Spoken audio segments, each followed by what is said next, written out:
Right now, the Medicare for the Lazy Man podcast is happening for you. The Medicare podcast you can take home to mother.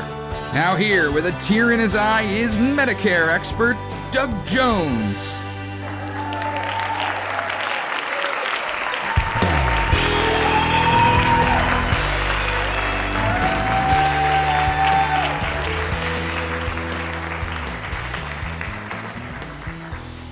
Hello, ladies and gentlemen. Thank you for joining us at the Medicare for the Lazy Man podcast. You might have heard my Canadian nephew, Drew McMillan, announce my identity, but just in case you didn't, I will tell you that I am Doug Jones. I wrote the book Medicare for the Lazy Man 2023.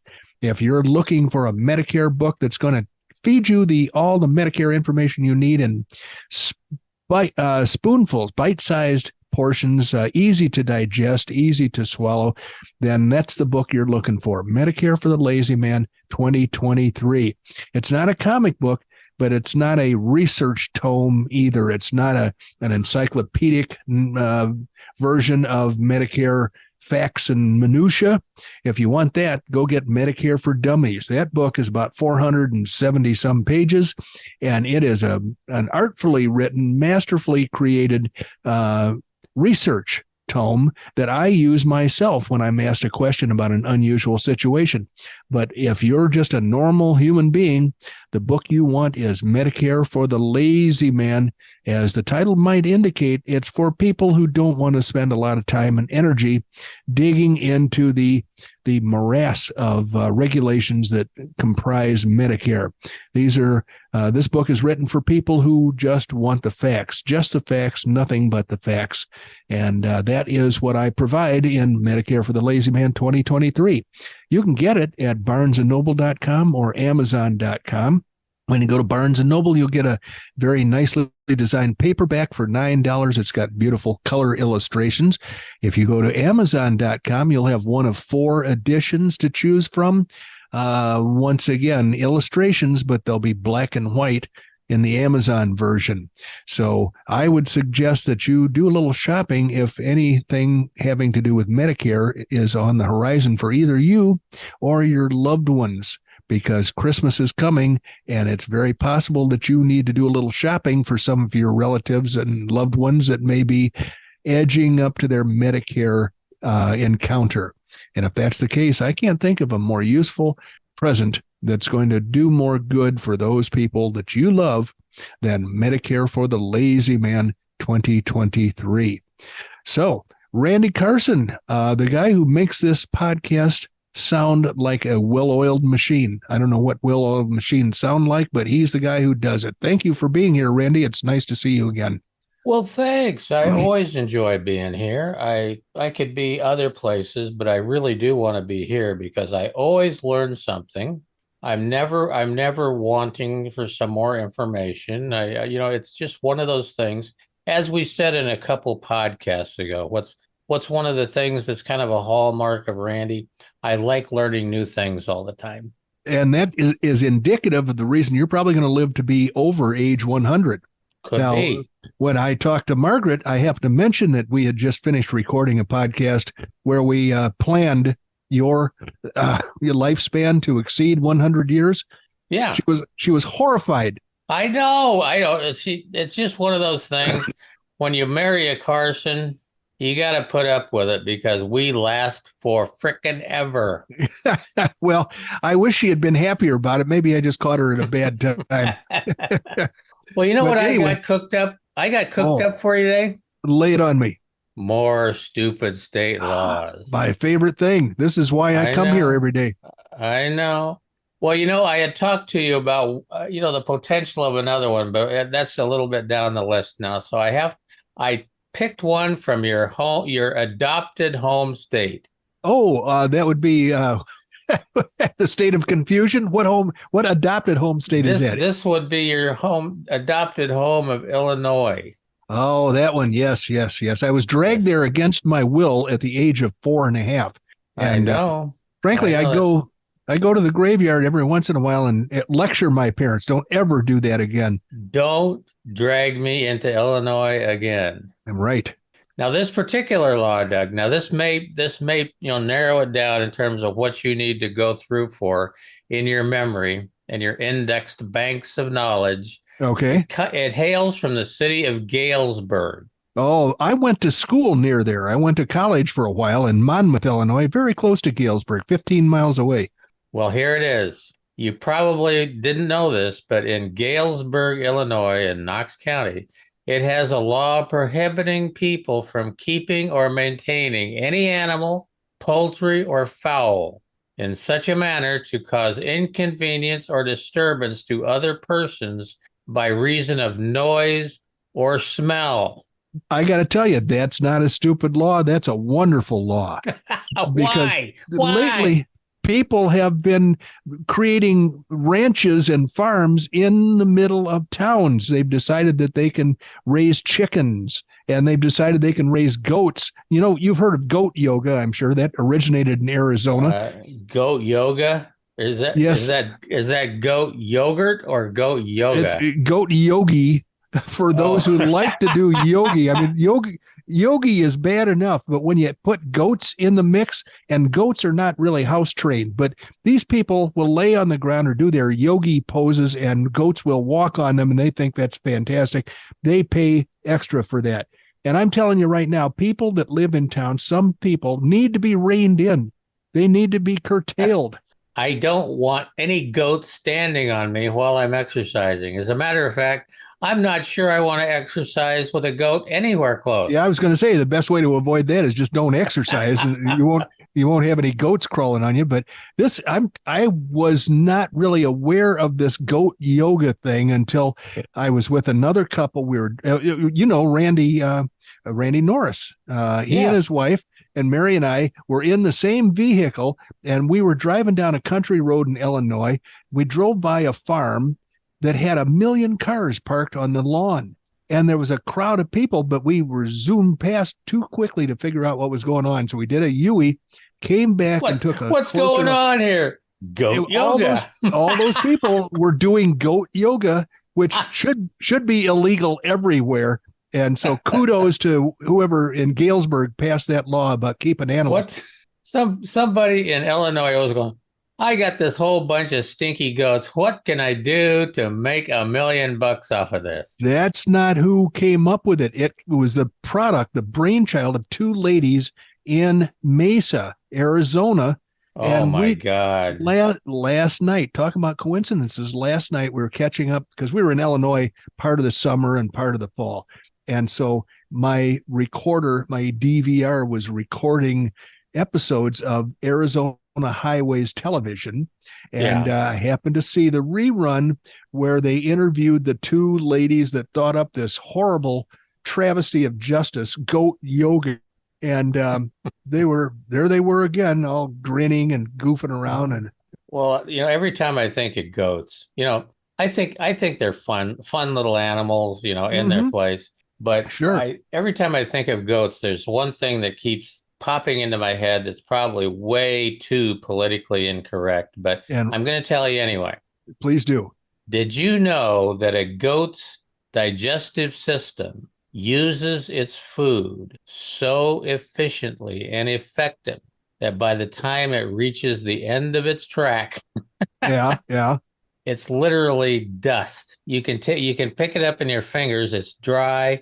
You can crunch it in your fingers. It's like dust. Well, that may be the reason goats are an appropriate animal to be crawling all over you while you're doing yogi. Maybe that's I would take that more than I would take a cow, because you know what happens then. Oh God.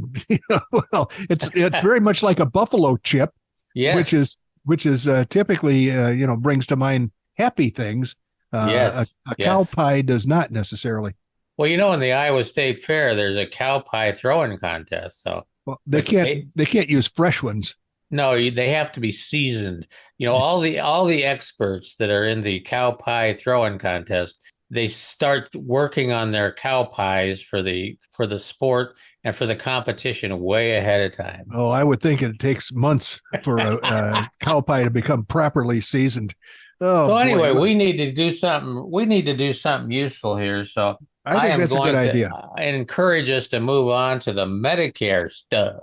Yeah, let's do that. But first, here we have a little thing that shows me that the government is hard at work on our behalf.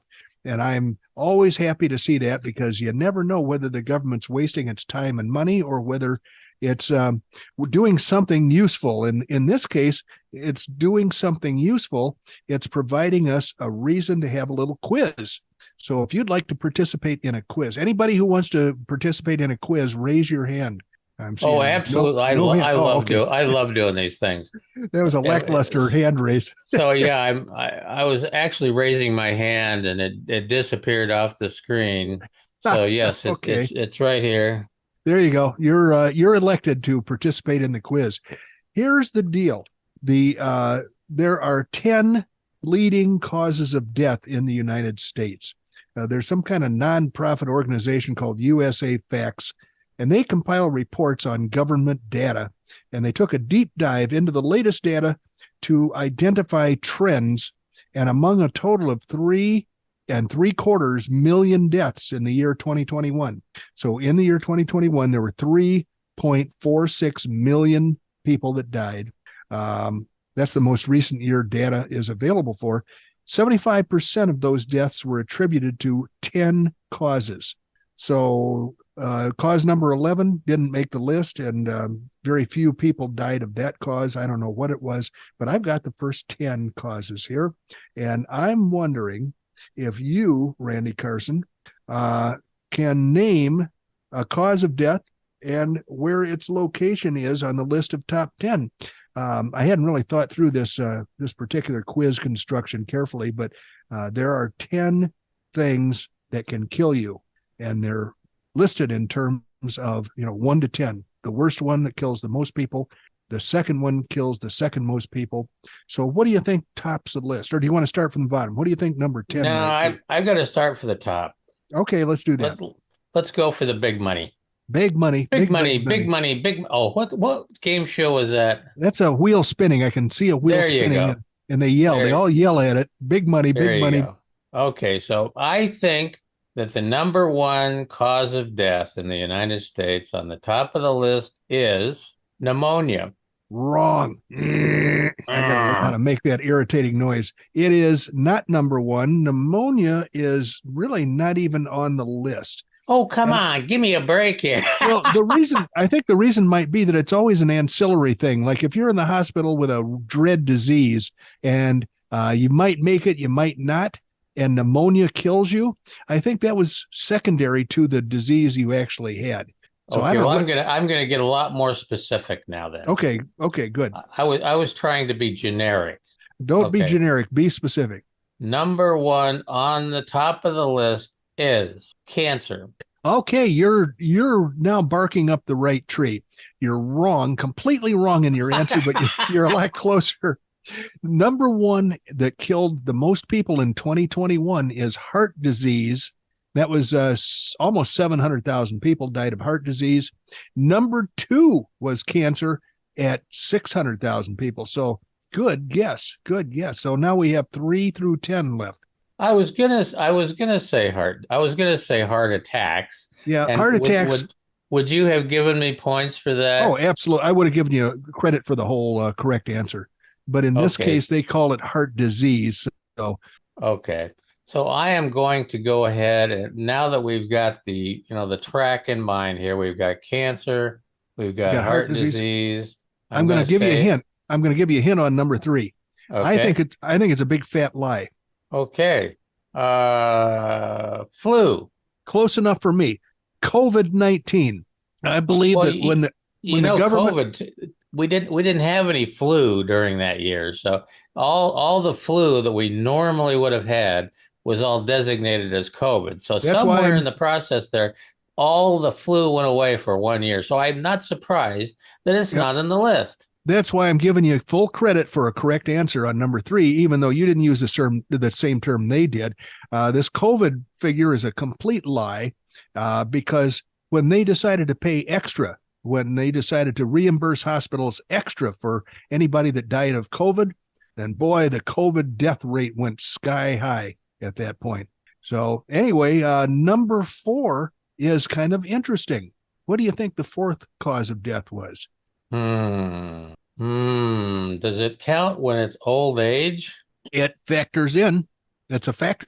Alzheimer's. No, it's accidents.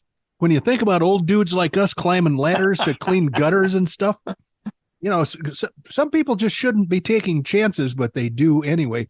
But also accidents can take a toll with kids, car accidents and drug overdoses. I don't know if those are considered accidents or not, but accidents of all kind are the fourth leading cause of death. Now, the fifth leading cause of death, we're back to a physical, like a circulatory problem. So what do you think? Circulatory problem. High blood pressure. Close, but no cigar, which I wouldn't mind having a cigar right now. As a non-smoker, the thought of smoking a cigar is kind of appealing. Stroke is what we're looking for there. Stroke. Yep. The sixth cause of death is too specific, so I'm not going to torture you with that. It's chronic lower respiratory diseases. Oh, I knew that. Well, I didn't know it was number 6, but chronic lower respiratory disease. I knew it was on the list. I just didn't know it was number 6, Doug. Well, you're a lot more savvy with this stuff than I am. Number 7, you've already mentioned Alzheimer's disease. Alzheimer's. You might have forgotten that you mentioned it, though. I did. Okay. Number 8. Oh, go ahead. Does Lewy body dementia show up on there anywhere? It's not. It's it should have been more all inclusive. I believe that Alzheimer's disease, as the most common form of dementia, probably might be including all the other forms of dementia. There's vascular dementia, but I have to go with what it says here. It says Alzheimer's, so I'm really not sure if I can answer that question. But number 8 is a subject we recently discussed in depth in a different episode. Of course, you might have taken a nap during that episode. Often I see you. Well, I'm drawing a blank. That would be diabetes. Remember how we spent a whole episode talking about yes, diabetes.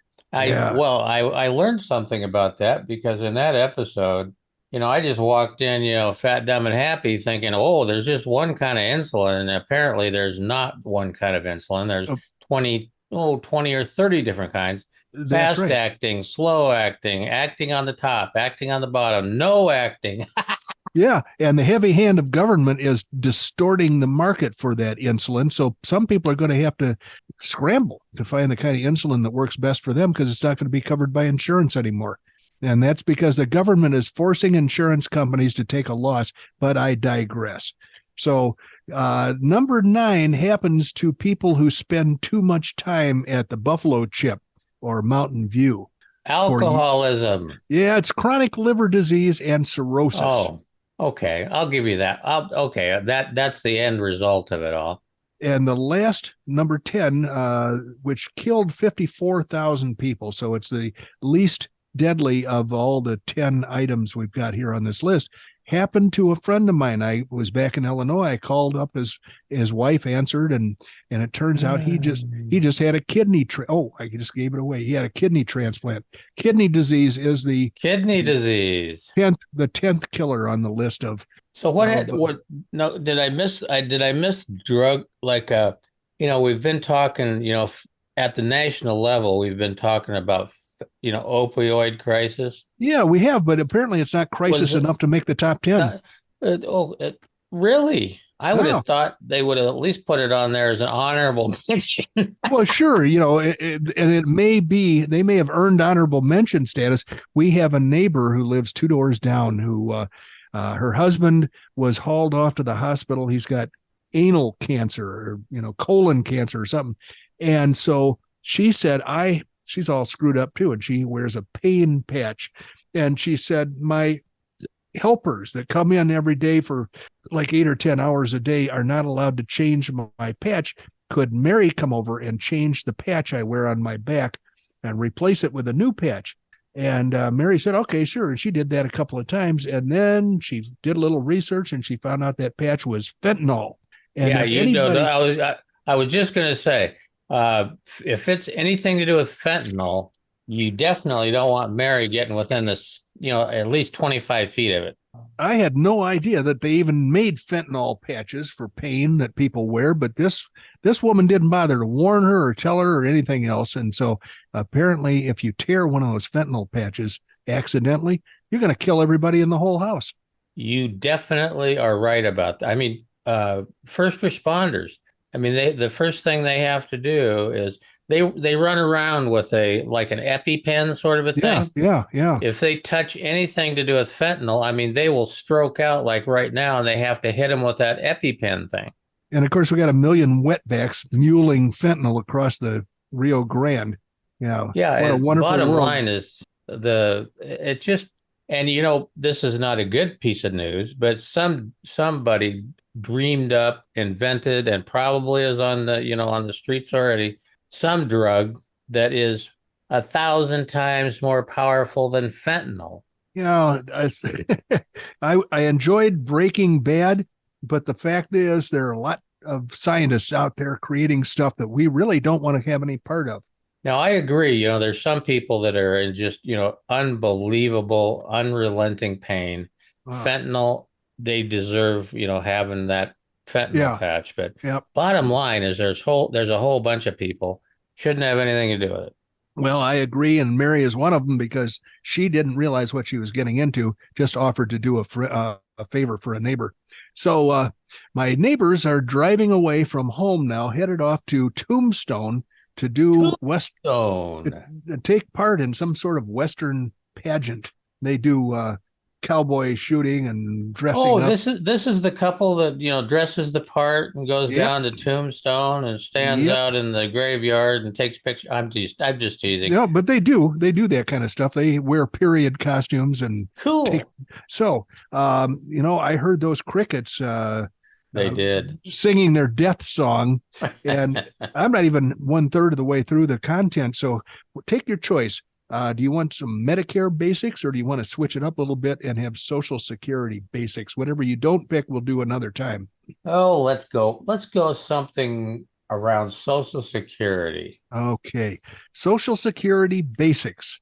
Social Security weighs on the minds of many people, from folks experiencing retirement to those in the initial stages of their careers who are just beginning to pay their share of this dedicated payroll tax. The United States Social Security Administration is the independent agency. I don't think it's that independent of the U.S. federal government tasked with administering Social Security, defined as social insurance program consisting of retirement, disability, and survivor benefits.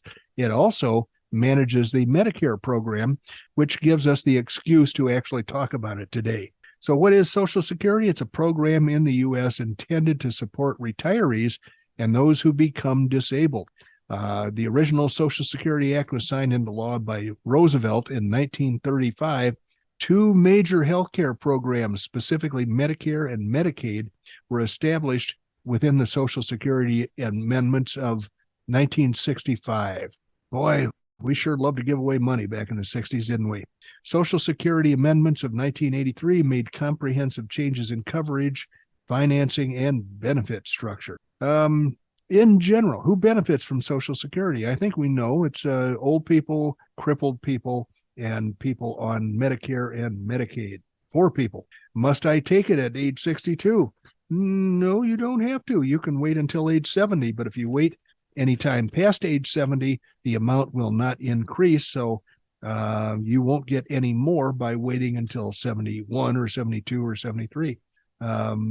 Now, what are spousal and survivor benefits? Spousal benefit coverage can begin at age 62. However, their partner through marriage must be receiving his or her own retirement benefits for the spouse to receive spousal benefits. A husband or wife with no work record or low benefit entitlements based on his or her own work record may be eligible for benefits based on the spouse's Social Security record. And if a person is receiving retirement or disability benefits, their spouse may also be eligible for benefits if they're caring for a child who is under 16. Survivor benefits for widows or widowers can begin at age 60. Note that there are advantages and disadvantages to taking survivor benefits before their full retirement age, which I think is like 66 and a half or thereabouts. When a parent dies after having worked long enough in a job that they paid Social Security taxes in, children under age 18 are eligible for survivor benefits. Children with disabilities whose parents have little income or resources may be eligible for supplemental security income. Some divorced individuals may also be eligible for benefits based on their ex's Social Security record. Let's see. How is Social Security funded? It's funded by working people and their employers. Actually, the employers would be able to pay that contribution directly to the employees. So it's really funded entirely by working people. It's just that the employers have to kick in a matching amount. They pay through payroll taxes. Each pays a 6.2% of wages up to the taxable maximum of $160,000. And the self-employed pay 12.4%. So they don't have any employer to slough off half of their tax obligation on. Does everybody get the same amount of Social Security payout? Nope. The Social Security payments are dependent on the worker's earnings, and levels of benefits vary. Is it better to take Social Security at 62 or wait until you're older? Typically, unless disabled, age 62 is the earliest age one may begin receiving Social Security. However, if you start Social Security at age 62 rather than waiting until your full retirement age, you would expect a reduction in monthly benefits. Consider that full retirement age is expected to rise in the future. Additionally, starting from the month you reach full retirement age, you can get your benefits with no limit on your earnings. And those who delay taking their benefits from full retirement age up to age 70 will see an increased benefit amount. So what's the best age to take Social Security benefits? There's no single answer for everyone. I think you need a crystal ball. How long are you going to live? If you're going to live for a long, long time, then you're better off waiting as long as you can, like age 70, to start taking Social Security. If you're going to croak earlier than average, then you might want to start taking at age 62 to get your hands on your share of the Social Security benefits. Do you have to apply for Social Security, or does it automatically kick in? One must apply for Social Security retirement benefits up to 4 months before they wish to start receiving benefits. You can call Social Security, or you can send them an email, or you may make an appointment to visit your local Social Security office. Is Social Security expected to run out of money? And if so, why? While it is not likely to suddenly go bankrupt right this minute, substantial problems loom over the future of Social Security. If changes are not made, a reduction in benefits is forecast to occur 10 years from now, in 2033. At that point in time, the administration would likely pay about 75% of promised benefits. Why is the Social Security in jeopardy, you ask? Demographic changes play a considerable role, with more retirees and fewer workers paying payroll taxes. Having more people taking out funds than putting in funds would lead to insolvency. While present-day retirees are okay, concerns are heightened over the financial security of future generations of retired senior citizens. Remember that many people rely currently on Social Security payments to live, and this is unlikely to change. That's kind of a bad idea, to put your fiscal future in the hands of Social Security rather than to have worked hard, saved, and lived frugally throughout your life. That's a much better way to achieve security than to rely on the largesse of the taxpayers, which can be taken away from you in one election cycle. Next question: what complexities are involved in Social Security? Well, that sounds like a not fun answer. Let's see. Understand that there are complexities involved in retirement and Social Security decisions. Many program rules and exceptions apply, and making ill-informed or wrong decisions can negatively affect one's future. Increasingly, people are turning to Social Security specialists. So these specialists can guide people on how best to encounter and apply for Social Security benefits. What is COLA? COLA stands for Cost of Living Adjustments. These Social Security general benefit increases are based on cost of living as measured by the Consumer Price Index. Since inflation is high of late, concerns exist about whether Social Security benefits will keep pace with rising costs. Why should I care about Social Security? Social Security is a crucial topic. What people paid in allows them to live with dignity in retirement. Well, That's remains to be seen.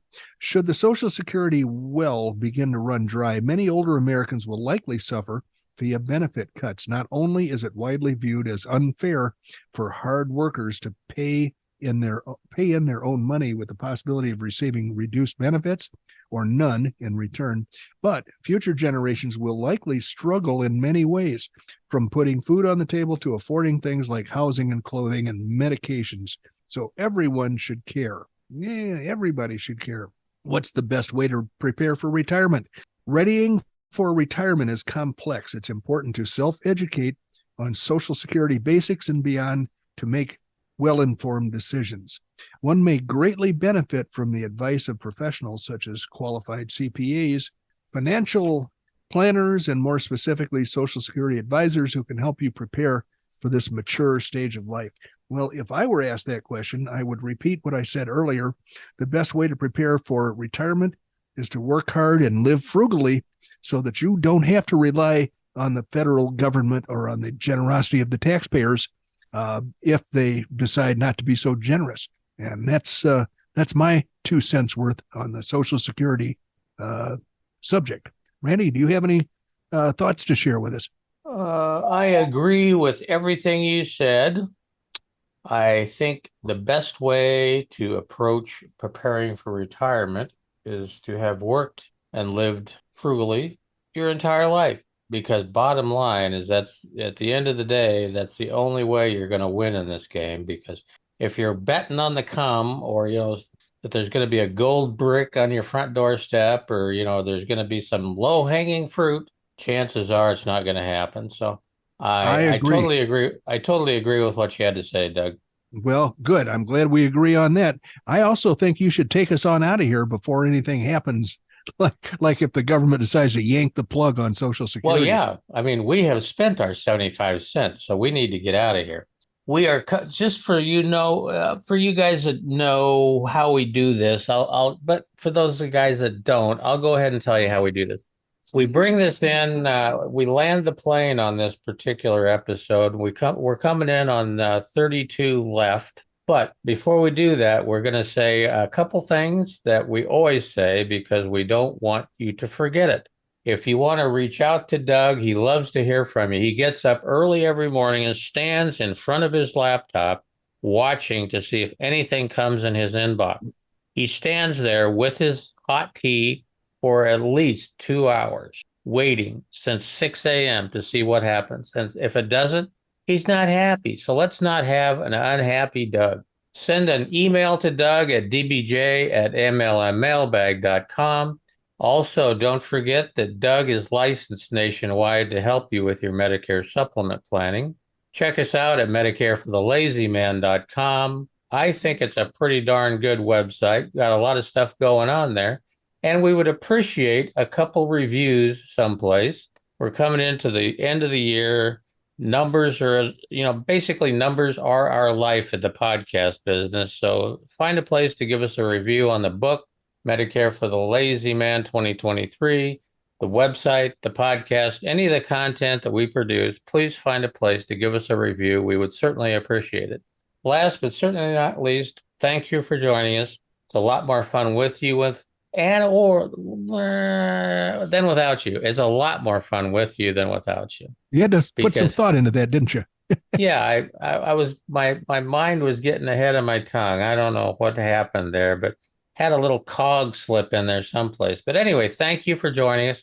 And if you didn't keep track of the time, you have spent about 32 and a half minutes with Doug Jones, the insurance guy, originally from Oklahoma. No more. He's up in the high ground behind Cave Creek, Arizona. I won't bother telling you how high he is because Doug just likes being high. So I am going to turn it over to Doug Jones and let him land the plane. Thank you, Randy, and thank you, ladies and gentlemen, for joining us. We're looking forward to seeing you again at our next episode. So come on along. Bye-bye.